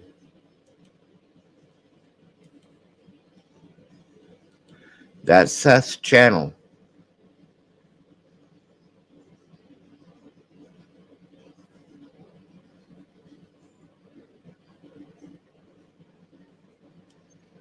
If you guys want to go leave him a nice comment or subscribe to his channel, I subscribed to his channel today.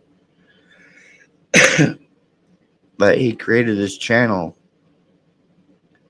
because he's wanting true justice for Sebastian, and he felt like he wasn't getting it from the police, and I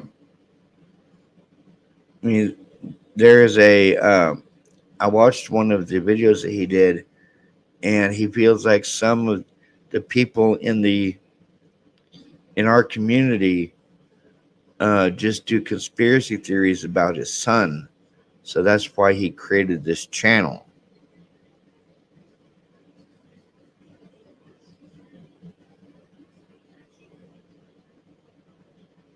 That's the name of it. Seth R. Rogers, Sebastian's father.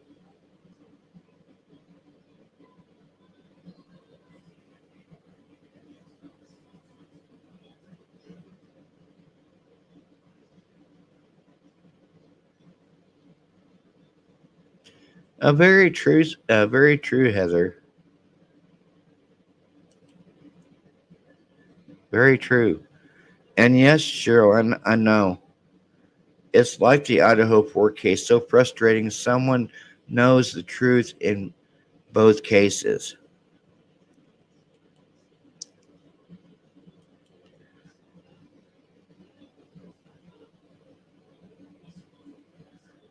You think he knows where Sebastian is, Cheryl?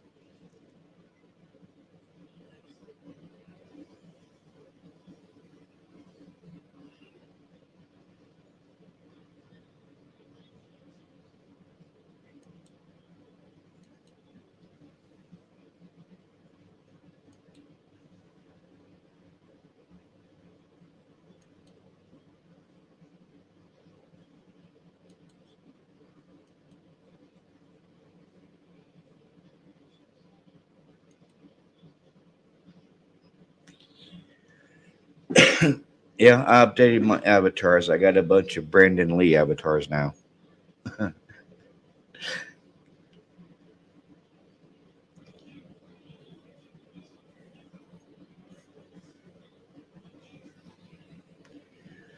I'm wondering if Chris knows where he's at and just not saying, or if Katie knows where he's at and just not saying.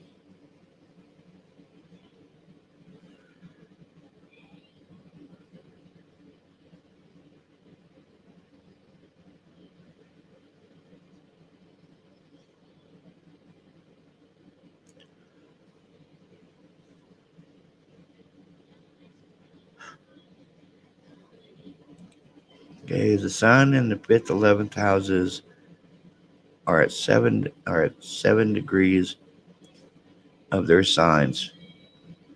The fifth house traditionally is the house of the sun and the sign of Leo, which represents the father.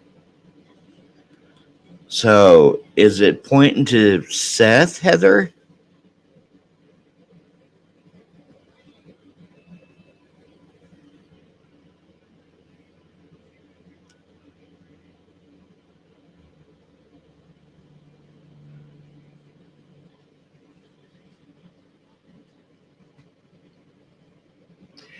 Yeah, that's another, right there. You got to start again, Heather. Uh, I would say it's more likely that his father is putting a spotlight on his son. With the interview that I watched, it was Seth, and he had two people on.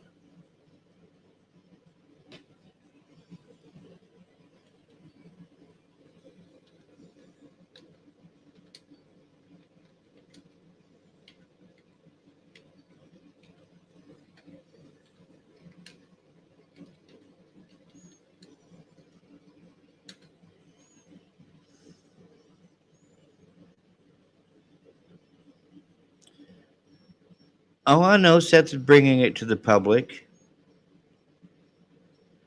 But yeah, Heather, those are the two people that he had on his channel.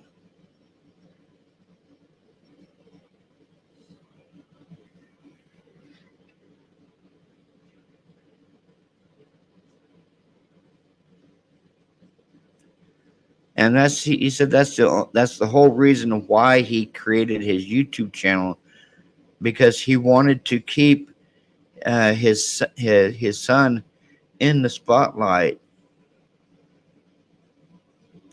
He wanted to keep his son's case in the spotlight because he felt like that it was going nowhere with the police, and he felt like uh, some people here in our community were doing conspiracy theories about the case, and he said he was sick of it, so he created his own YouTube channel.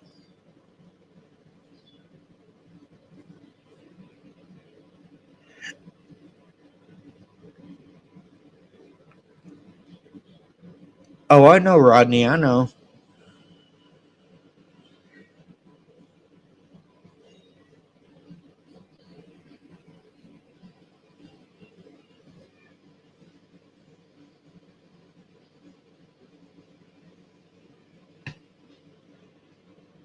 I know exactly what you're talking about, Rodney.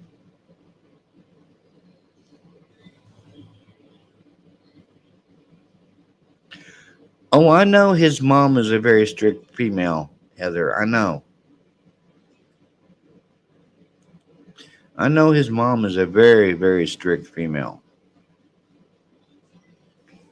He wasn't allowed to wear shoes in the house. That's why he was barefoot.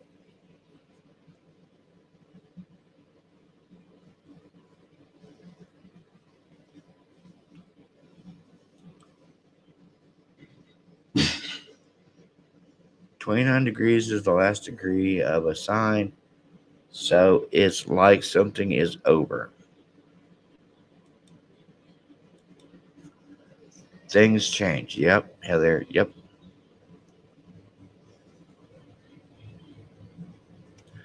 Severance of something.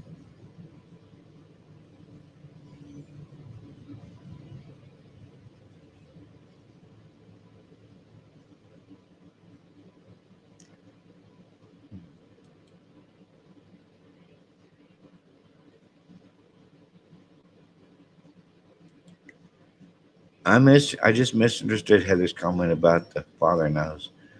She was talking about something else. Oh, you don't have to apologize, Cheryl. It's okay. Uh, uh, Rodney's okay.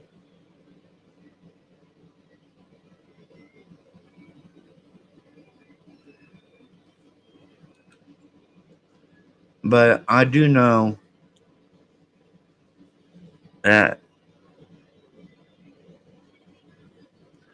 and I hope I'm wrong on this, guys. I really do. I hope I'm wrong, that we do find justice for Sebastian. Sorry, my voice is getting hoarse. I hope we do find justice for Sebastian. But the way things are going right now, eh, I don't think we will get justice for him. 29 degrees is like, that is all, folks. Okay, Heather, who are you now? Porky Pig? That is all. That's all, folks. Chart. I know, Heather, I know. Okay. At Cheryl Butler. It could also be that deep within, he knows Leo is the heart. I am specifically speaking about the sun degree position in the chatty.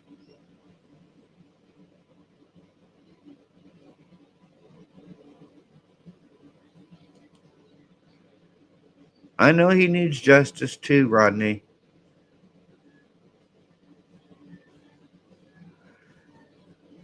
Heather is a good person, Rodney, and she's really into astrology.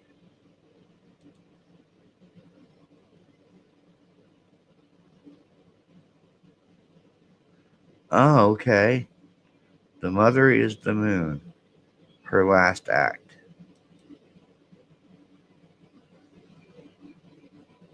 In the chart.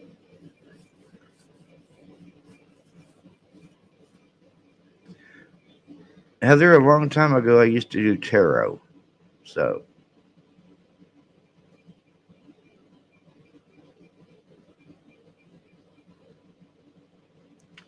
Hey, Fallon.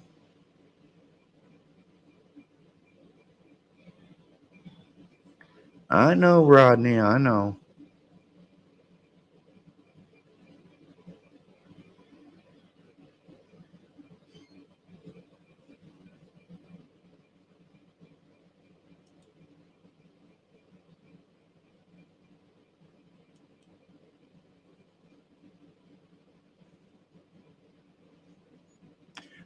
Oh, that's cool, JoJo.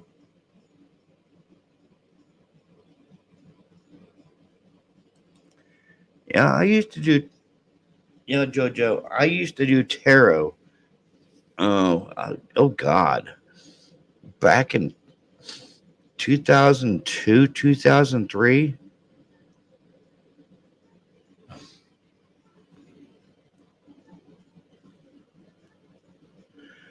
And what I think is funny, JoJo, the last tarot reading I did back in 2003, it was for a friend of mine.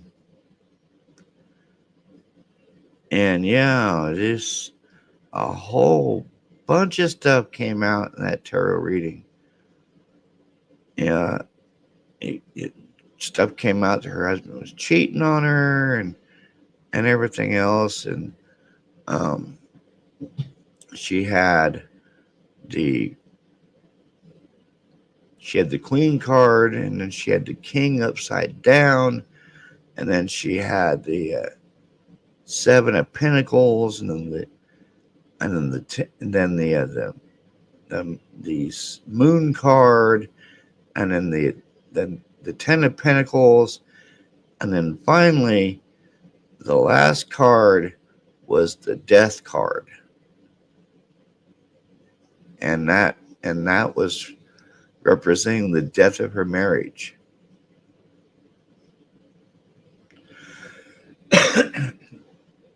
Why did I quit? Um, well, for one, I went to prison, and for two, um,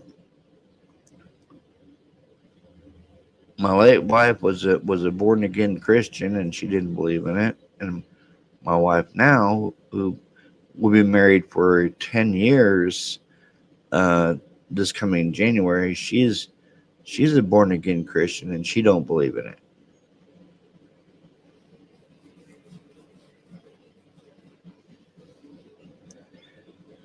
Yep, Heather, that's why you're my favorite.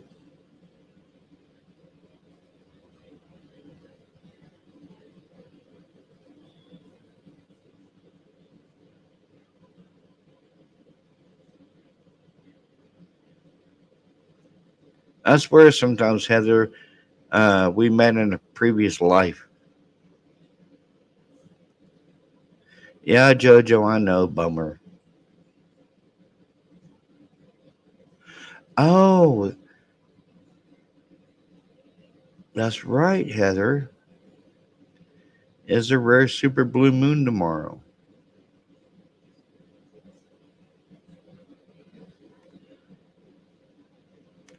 I've been hearing like the last. Oh God.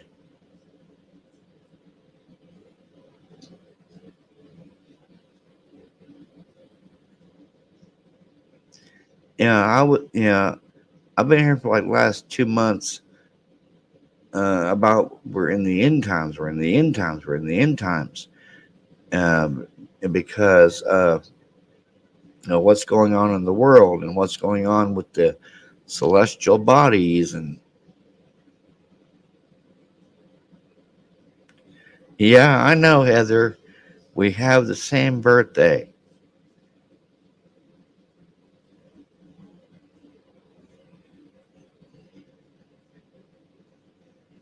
Maybe you're my long lost twin. If I had a twin.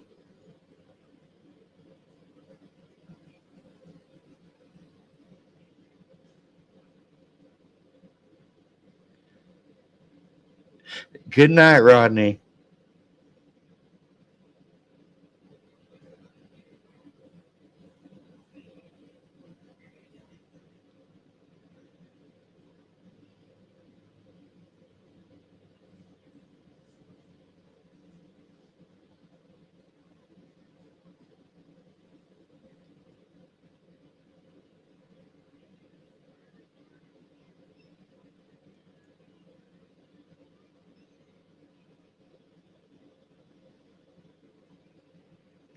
Yeah, oh God. Heather, are you my evil twin?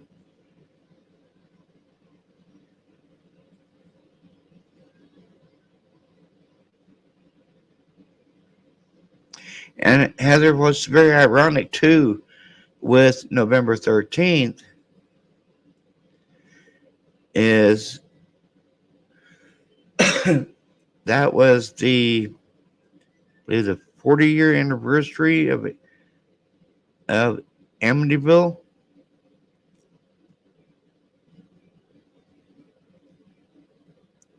November 13th, 1970 is not November 13th, 1974. Is when Ronald DeFeo Jr. Killed his family. They're in Amityville, New York, in the Amityville house at I think it's 1112 Ocean Drive. That's cool, Jojo. Haven't seen you in a while, Jojo.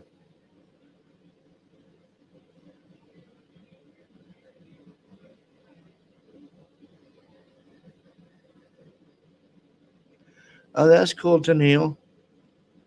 My brother and mom was born in June, but are both Gemini.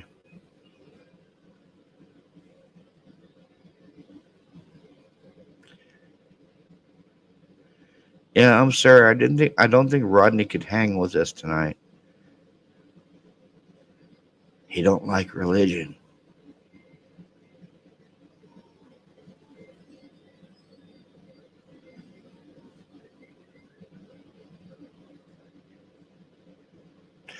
Oh, it's totally understandable, Jojo.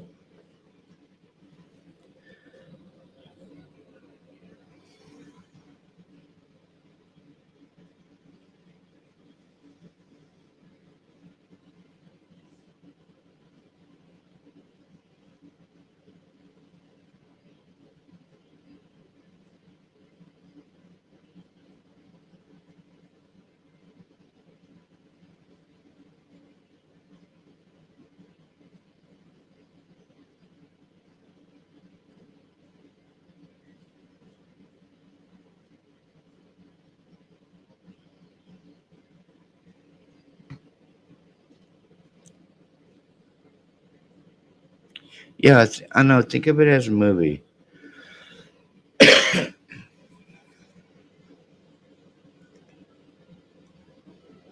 Yep.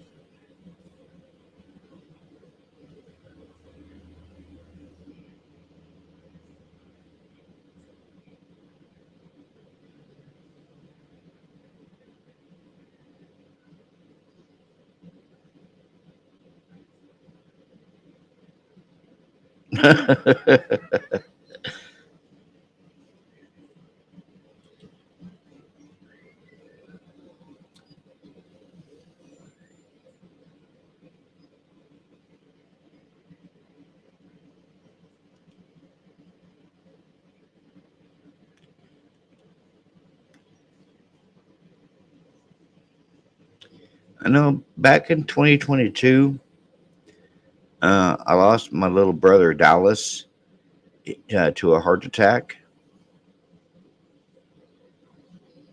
He was incarcerated. He was supposed to get out this year. Good night, Cheryl. Come back and see us, please.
Yeah. I lost my sister to suicide, nephews to SIDS, and my mother was. Oh, wow. I didn't know that, Heather.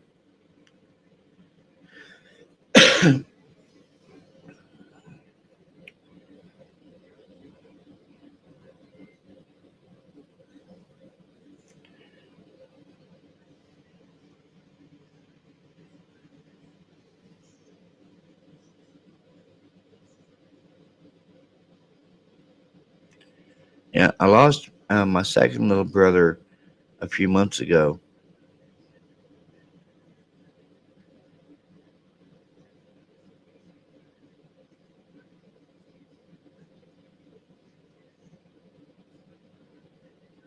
Oh, for Sebastian's time of death?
Yeah,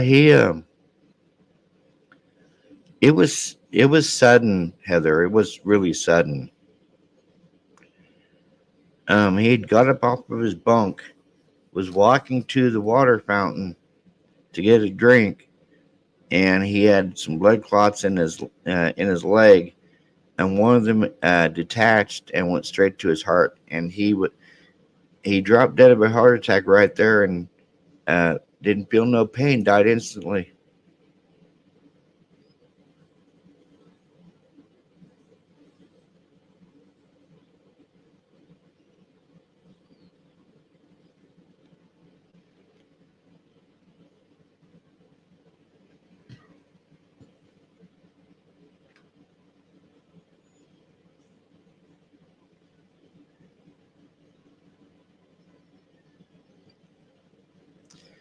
But hey, y'all's have a good night. It's 11:41 here. I'm starting to get tired, and I hope everyone has a good Sunday. And I'll talk to y'all's later. This is TCC out.